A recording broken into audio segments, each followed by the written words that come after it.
খুবই সামান্য, কারণ বিভিন্ন প্রোডাক্ট রিভিউর কারণে আমাকে অনেক স্কিন কেয়ার করতে হয়। সো যখন আমি পার্সোনাল লাইফে স্কিন কেয়ার করি, খুবই মিনিমাম স্কিন কেয়ার করি, লাইক স্কিনটা ডিপ ক্লিন করা, জাস্ট একটা ময়েশ্চারাইজার অ্যাপ্লাই করা, এই তো দ্যাটস ইট।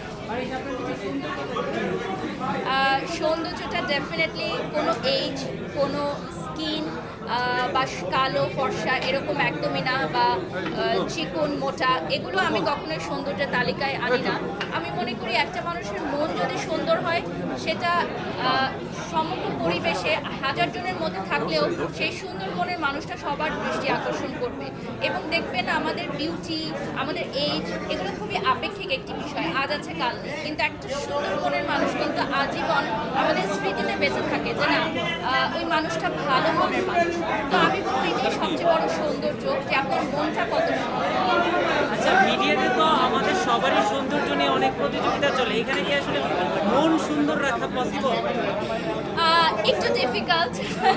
আমার যেরকম আগে আমি খুব পজিটিভ মাইন্ডেড ছিলাম, কিন্তু এখন মিডিয়া পলিটিক্সের কারণে, সিন্ডিকেটের কারণে আমার মাইন্ডও নেগেটিভ হয়ে যায় মাঝে মধ্যে। বাট আমি চেষ্টা করি সবসময় আমাকে পজিটিভ রাখতে, এবং আমি বিশ্বাস করি আমাদের মিডিয়ার এই পলিটিক্স এবং সিন্ডিকেট ভেঙে একদিন আমরা সবাই এক হতে পারবো।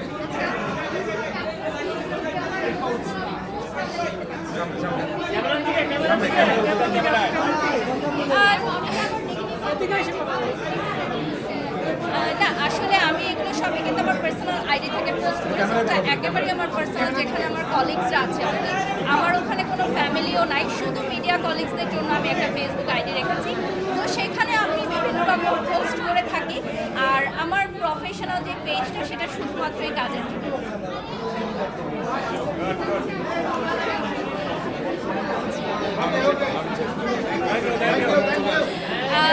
বেশ কিছু প্রজেক্ট নিয়ে যাচ্ছি আমি, ইন্টারন্যাশনালি কিছু কাজ করার চেষ্টা করছি। বাংলাদেশে তো অনেক ব্র্যান্ডের সাথেই কাজ হয়েছে, সো ইন্টারন্যাশনাল কিছু কাজের কথা চলছে।